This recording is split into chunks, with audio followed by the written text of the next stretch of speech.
Good morning, wrestling fans. Welcome to PWR Today, Tuesday morning, August 17th, 2021. The man they call Meathead, Linda K. Linda, good morning. How you doing? How you doing on this busy wrestling week? Ooh, just trying to take it all in. There's so much going on in the wrestling world. If you're a wrestling fan, Is what it a too much? tremendous time. Is it too much? Is it too much? Not necessarily. I mean, there's 7 days out of the week where you can spread it out, but what a great time. We've to be got a wrestling news, fan. we've got events, we've got TV shows, we've got people wrestling in matches on, the big program. Let's start at the beginning. First off, we have to mention a sponsor, and that's time for Linda K to tell us who takes care of us.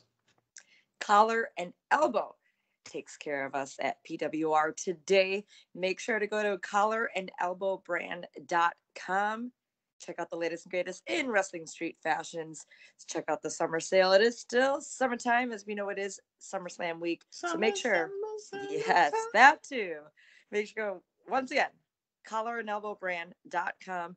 Use promo code Linda K. That's LINDAKAY to save yourself 10% off your order.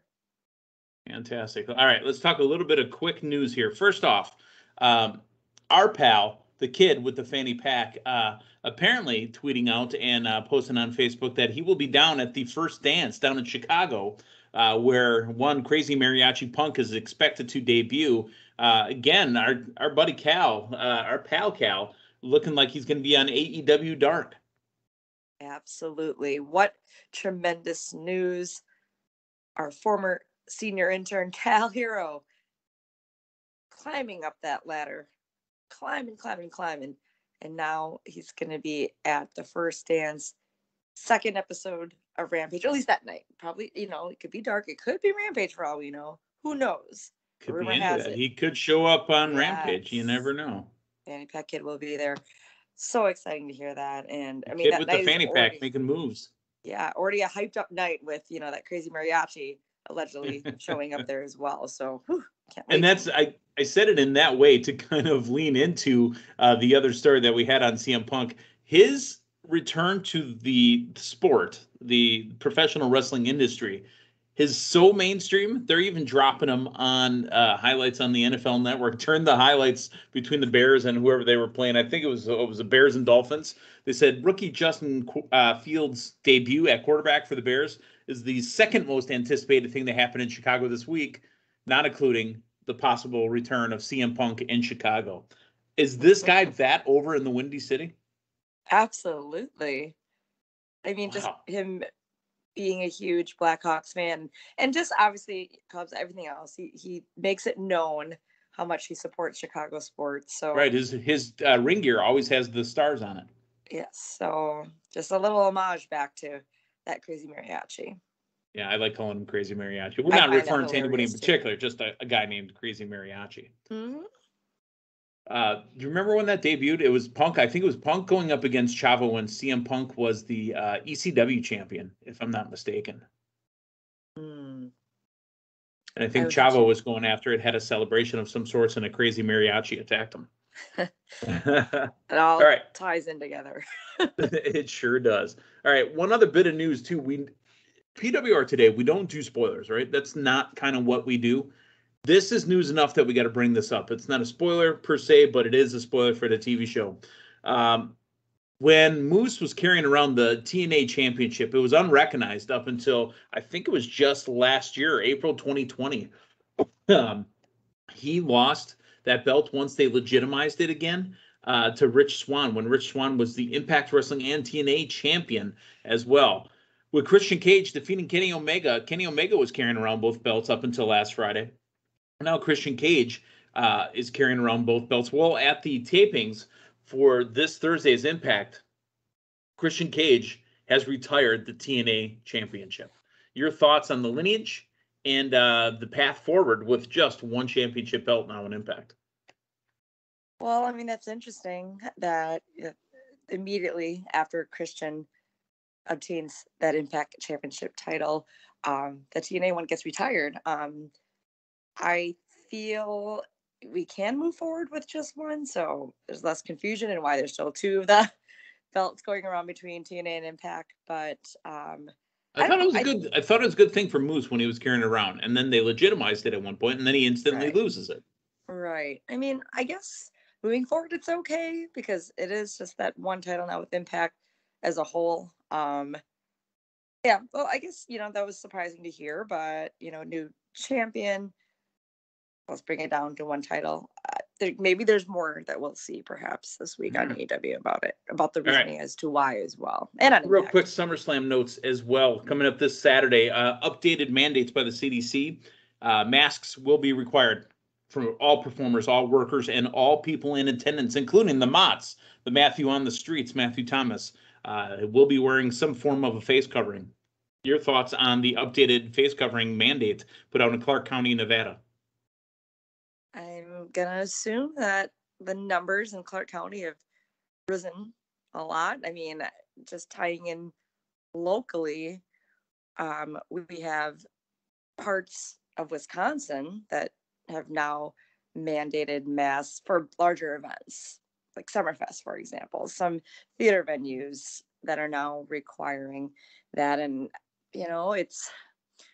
if that's what they feel necessary, then that's what, has to be done. I mean, at WrestleMania, it was mandated, but looking around, I didn't necessarily see everybody having it on either. Right. So I guess it's just a matter of how. Well, with the exception of eating and drinking the common sense eating that goes with it. Right. But so I guess we'll just see how heavily enforced it'll be. We'll see. I have a note as well from WWE Talent Relations Head John Laurinaitis, Johnny Ace. People Power sent out a mass message to everyone working in the company, effective immediately and until further notice. COVID testing will resume at every TV and event. More details to come soon. So they're going to be tested. Not only are they required to wear masks off camera, most likely, I'm assuming when you're on camera, they won't be doing the masks, but off camera, they're all going to have to wear masks again. And probably get tested daily.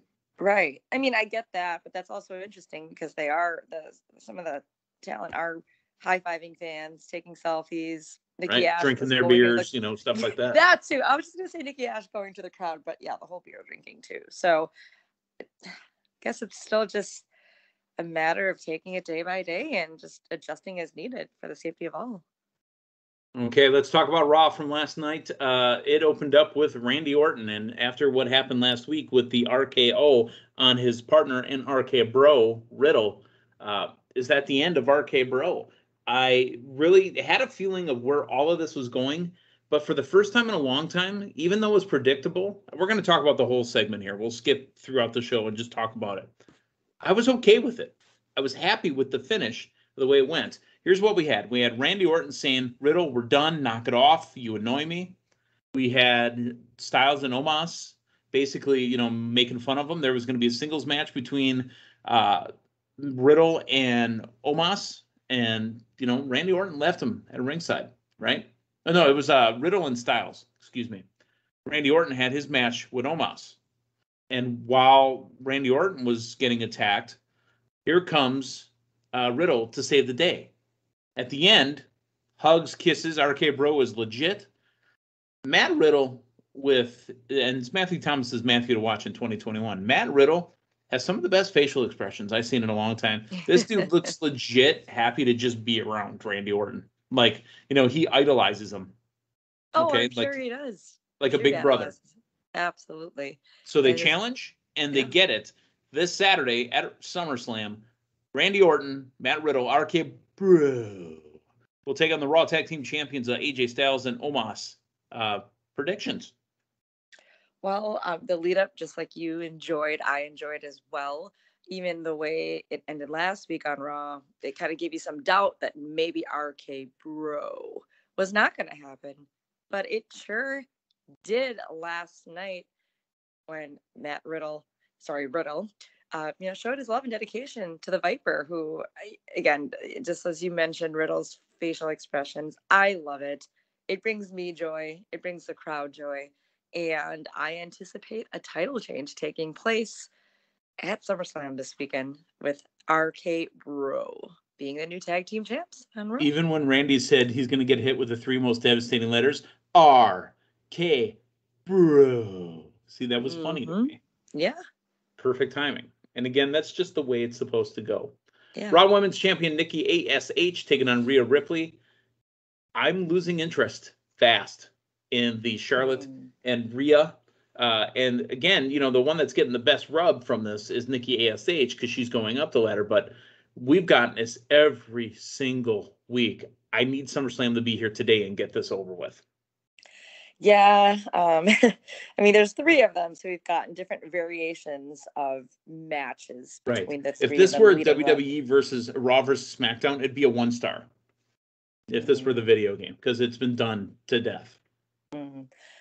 Well, to your luck, to your wishes, that was the go-home show of Raw into the week of SummerSlam. So we will finally get that triple threat match between Nikki ASH, Rhea Ripley, Charlotte Flair.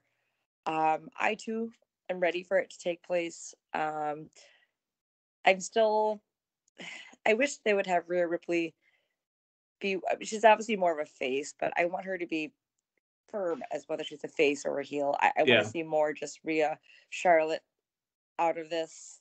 I want to see them as a tag team. That's really where I think it should go next. And so that would mean Nikki ASH winning this Saturday. Yeah. I'd like to see it go that way. And honestly, I think they could do even better what they did with Nia and Shayna, where they were foes battling and trying to one-up each other.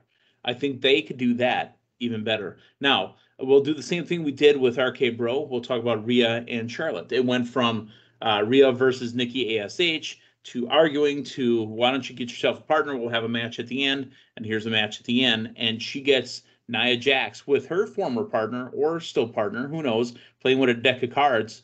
Shayna Baszler in the back watching on jealous. Maybe she needs to comb her hair again. I don't know. It was finger her hair. That's even dirtier. Let's be honest. Well, I think they can build something between Shayna and Nia. They teased a possible breakup, so let's make it happen. Let's get that payoff between what's been going on between the 2 of them for months. Or it hasn't been a year already when they became tag champs. I'm not really sure, but while. I want to see it happen. That would be a great match between the 2 of them. Absolutely. All right, so this also kind of highlights and flashes a spotlight on Raw's problem. Do you see what we did there? That was probably 7 or 8 segments that we just put into 2 review segments right there because they had to stretch out the same angle over multiple segments, right? All right. Let's talk 2-on-1 handicap match. Veer and Shanky taking on Drew McIntyre, and we got more funny Drew McIntyre taking a survey, Scott Hall style, about who's going to win at SummerSlam versus him and Jinder Mahal. I think that I need Drew McIntyre to be beat down so much that he gets angry and starts beating on people without talking. I would like to see the return of the Scottish psychopath as well. But let's go with this. He's got Angela now. If he gets angered, his newly named sword, it could be. I'm glad that they told us who Angela is because that will end all dirty jokes, right? He can't unsheath Angela because they said it's his mother. So that throws that out the window. You can't have that anymore. So Angela's just his mother. Gotcha. Well, he's got that sword, so let's get him angry. Let's get him back as a psychopath, and let's let him use that sword in more vicious ways. Not actually making contact with another person's body, but it can be utilized in a much more vicious way. I want to see some more anger.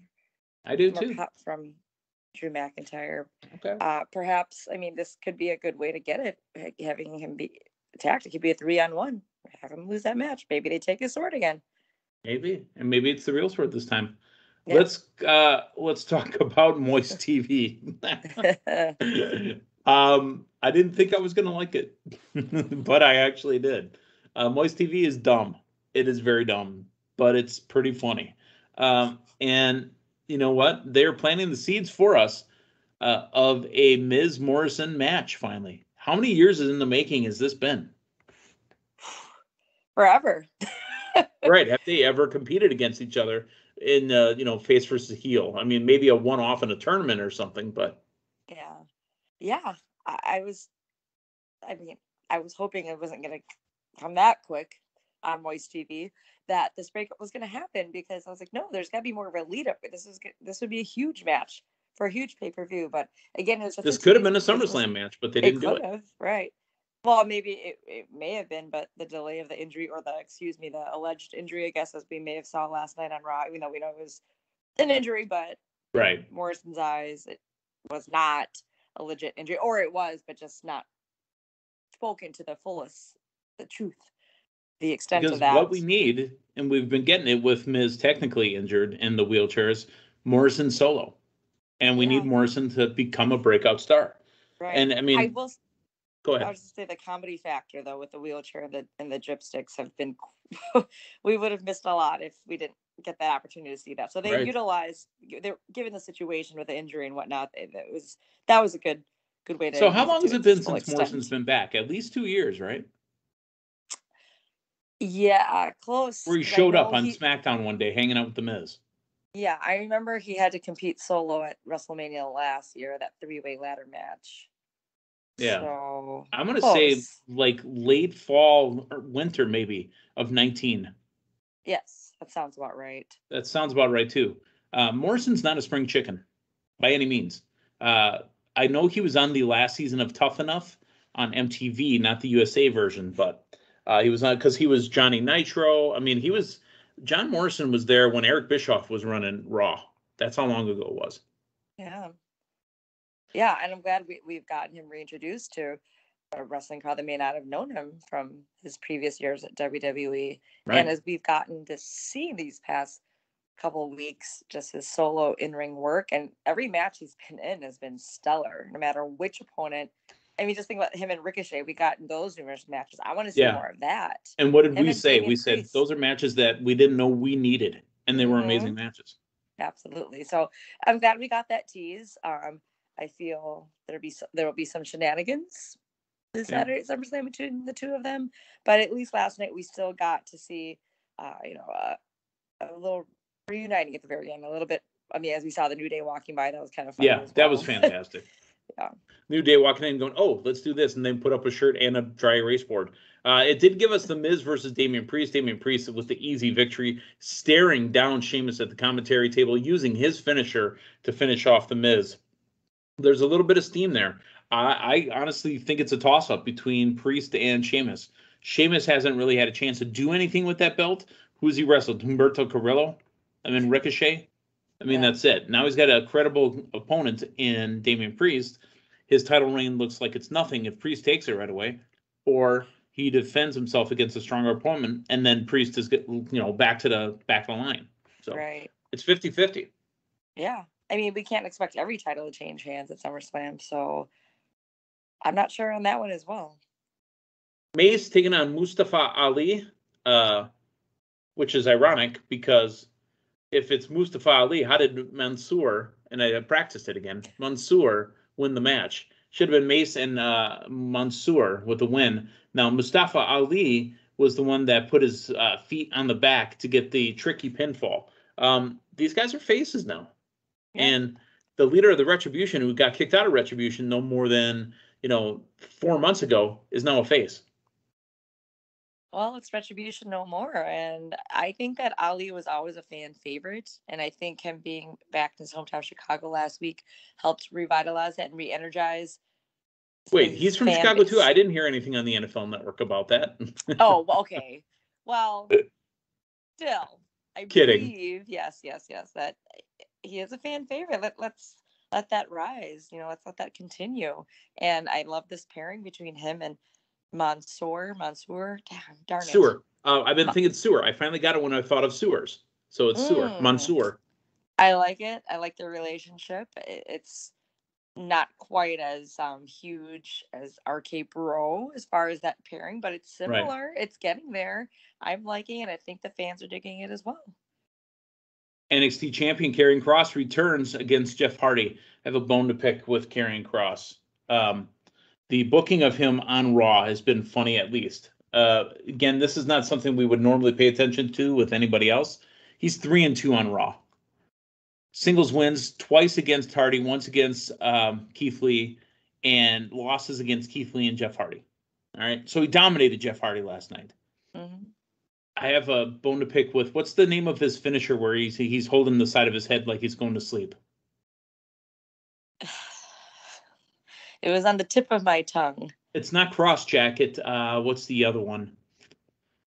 I want to say it is the Cross. Oh, the what when he does it.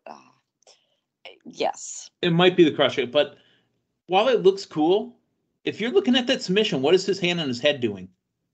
It's there on the side there. It's supposed to, crank it more, I'm assuming. No. I'm having a hard time buying it. Yeah, I'd need to, with all these submissions, we know what wrestling is, right? And you having your background in what you do, I would ask you, what is his hand doing? His hand's not putting any damage on him. It's not doing anything. Yeah, so, it is the Cross Jacket. Yeah. I was thinking of Doomsday Saito, but I was like, no, dog, Cross Jacket.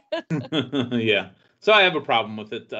It doesn't look intimidating to me. It looks cool because it looks like he's going, I'm insane. Look at me holding my head, but it doesn't do anything. So Karrion Kross with the win. The Eva Marie Dewdrop thing, it's another one that, honestly, you guys have heard me pound the desk for Alexa Bliss for how many months now? In this current incarnation, I need something else. This does not work for me. When they removed Alexa Bliss from Bray Wyatt, she still had something. She had something in the women's Money in the Bank. Now this thing with Eva Marie and Dewdrop has brought her down to Eva Marie and Dewdrop's level. It's not elevating Eva Marie and Dewdrop by any means. Yeah, well, I will say it was nice. Well, not nice to see Dewdrop slap. That's not what I was getting at. But what I was getting at is it being enough for Dewdrop to finally, fully turn on Eva Marie. Because a couple of weeks ago, she did leave her in that match, okay? Yeah. But despite Eva Marie just verbally, I won't say just giving her verbal. She's abusing her. You're not wrong. She's verbally abusing her. Yeah, okay, she is. It's about time that something will finally trigger something in Dewdrop to turn on Eva. Yeah. And it's almost predictable, I feel, for their match this week or at SummerSlam that Dewdrop's not going to help Eva out. And right. There you go. But let's all win the match, right? Right. But then there's still the doll and I'm not sure. I'm struggling right now. I feel struggling. That this version of Alexa Bliss should just remain being a heel. They could do much more with that. Yeah. And her evil powers. Yeah. The powers. We don't get enough of the powers. Right. Again, this Raw wasn't as bad as, we have been saying Raws have been. Reggie in the Park, fantastic. And now that they turned it down to R-Truth and Tozawa, it's not bad. One was a garbage can. One was a bushy tree. But what park have you been that they're playing frisbee catch only 5 feet apart from each other? I saw that in the background too. I couldn't stop focus. I mean, I'm listening to Reggie, but I'm like, look at that. They're not even 5 feet from each other. They're just throwing the frisbee back and forth. Come on, man.